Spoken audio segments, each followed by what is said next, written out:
On va finir cette série de tutoriels sur iMovie avec la dernière étape. Quand on a fini son film, on en fait quoi? On le publie comment? On l'exporte comment? On grave un DVD, on publie sur YouTube. Que fait-on? Alors, on peut tout faire pratiquement dans iMovie de manière très simple. La première des choses, c'est l'export, par exemple, pour son iPhone ou son iPod, le partage via iTunes. Alors, j'ai mon film qui est fini. Ici, je vais simplement faire partage et dans iTunes. Et là, on me propose plusieurs tailles, en fait. Ici, c'est un petit peu l'affichage de l'iPod, de l'iPhone, par exemple. Si on veut l'afficher sur un iPad, ce sera plutôt ça, vous voyez, un fichage iPad, ou même ordinateur. Si je veux avoir une grande taille, 960 par 540, c'est même quasiment plus que les films en DV habituels. Et si je veux l'avoir en HD, ici, vous voyez, je clique ici.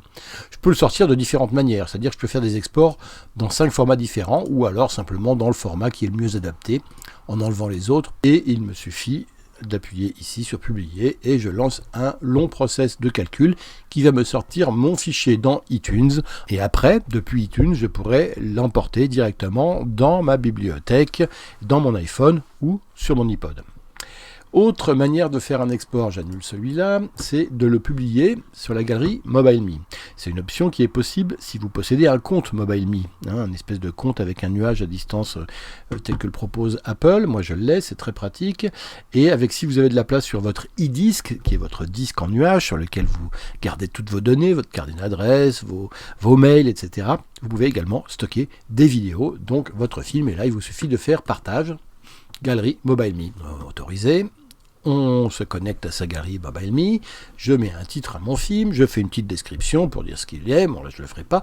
Là encore, j'ai choisi de le publier, bon alors lui il me propose les 3 tailles, la taille maximum étant ce qu'il appelle lui la moyenne, 640 par 360, c'est à peu près la taille de ma vidéo, donc il me propose pas la grande parce que de toute façon elle est surdimensionnée par rapport à mon film. Dans mon compte MobileMe, sur mon e-disque, les gens vont pouvoir le télécharger, le film que j'ai fait. Si je veux envoyer un film familial aux membres de ma famille, je peux le sauvegarder dans les 3 standards, comme ça, les membres de ma famille auront le choix de le télécharger dans 3 formats, petit, moyen ou grand. Je peux aussi, par exemple, faire que le film soit visible par tous, ou par moi uniquement, dans MobileMe, qui a un code d'accès, ou ici, que je gère des mots de passe pour savoir qui peut accéder au téléchargement et à la vision du film sur mon compte MobileMe. Je peux ici masquer le film sur la page d'accueil, ou autoriser ici ou pas que les gens téléchargent ma vidéo depuis mon e-disque. Voilà, j'annule ici pour vous montrer les autres formes d'export possibles. Autre publication assez évidente, c'est la publication par YouTube. Vous avez une chaîne YouTube, et bien voilà, vous entrez ici les coordonnées de votre compte.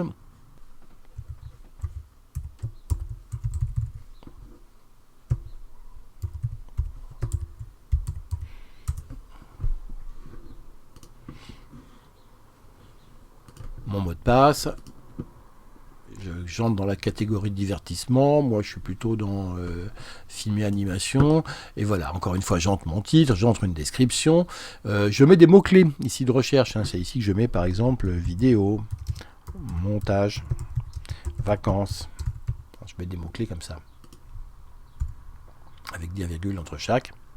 Et ça entrera en mots-clés, en tag de recherche. Et là encore, ici en bas, une fois, je sélectionne la taille de publication, c'est-à-dire la taille de l'export du film. Est-ce que je veux un film qui soit de grosse taille, avec une définition qui corresponde à celle d'origine, 960 par 540, ou quelque chose de plus petit, qui prenne moins de place, mais qui soit moins bon en définition. Voilà, moi je préfère prendre toujours grande. Rendre ce film personnel sur YouTube, je vois pas l'intérêt, autant le partager, donc je décoche cette option, mais si je voulais que ce film soit vu que par moi, je pourrais le rendre personnel comme ça. Il faudrait un mot de passe pour y accéder. Donc j'enlève ça. On peut également publier pour iDVD ou pour Keynote. On choisit dans ce cas-là, si on veut publier on veut faire une sortie qui soit utilisable ensuite dans une présentation Keynote. On fait partage, navigateur multimédia. Et là, encore une fois, on choisit l'export, on fait publier. On a un film qui sera en point move qu'on pourra très facilement importer dans un Keynote et lire comme ça dans une présentation vidéo. Autre option, on peut vouloir publier pour un DVD. Donc là, je passe par iDVD. Et ça va directement préparer mon film pour qu'il soit ensuite entré dans iDVD. On va laisser faire le logiciel. Chargement de projet ici, vous voyez ce qui se passe. Et tout de suite, ça ouvre iDVD. Et vous voyez automatiquement mon film est sélectionné. Alors je n'ai plus ensuite qu'à choisir le thème que je veux prendre. Et voilà mon film dans iDVD. Voilà, ici, je peux le lire comme si c'était gravé, en prendre un aperçu comme ça, et revenir ensuite au menu et graver mon DVD. Et si je veux, je peux aussi effectivement entrer dans iDVD et changer les options de présentation de mon film. Voilà, c'est pas l'option que je voulais choisir. Je n'enregistre pas parce que c'est pas ce que je voulais faire. Il reste deux autres options.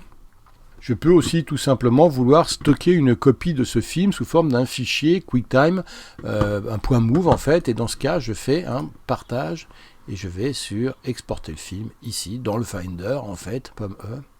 Et là, on me propose de le prendre. Encore une fois, je choisis le format d'export, portable, moyen, grand. Je prends grand et je l'exporte. Et j'aurai un point M4V sur mon ordinateur qui sera en fait une sortie droite de mon film à la qualité à laquelle le film est actuellement.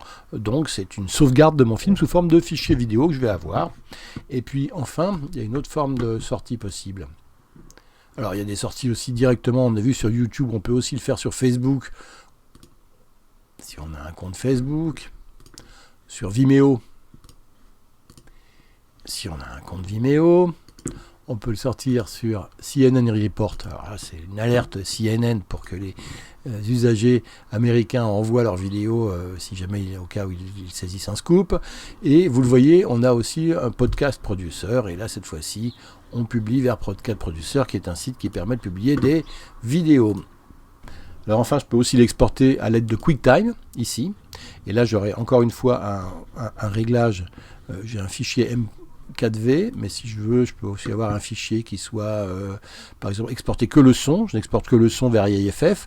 Donc j'ai le son de mon film qui va être sorti en qualité AIFF, c'est donc la qualité du CD. Je peux le sortir aussi en séquence QuickTime, je peux le sortir dans MP4, je peux le sortir en version vers iPhone, je peux faire ce que je veux, ou même le sortir en flash vidéo. Donc ça peut être très pratique de faire des exports vers différents formats de vidéo à travers cette solution exporter le fichier sous. Voilà. Ensuite, ici, cette option, c'est d'exporter le film vers Final Cut. C'est-à-dire que c'est une version en XML du film qui va me permettre ensuite de l'ouvrir, de l'importer dans Final Cut. On peut partager un projet de iMovie vers une tonne de sorties. La seule chose qu'il n'y a plus maintenant et qu'il y avait avant, c'était comment exporter sur la caméra. Parce qu'on peut importer depuis la caméra. Importer, archive film, mais on ne peut plus, comme avant, exporter vers la caméra. Voilà donc les différentes options de partage que nous propose le logiciel iMovie aujourd'hui. Il y en a plusieurs, navigateurs multimédia, iTunes, DVD, enfin voilà, la liste est longue. Et vous y trouverez forcément votre compte. Voilà, c'est fini pour iMovie. À bientôt.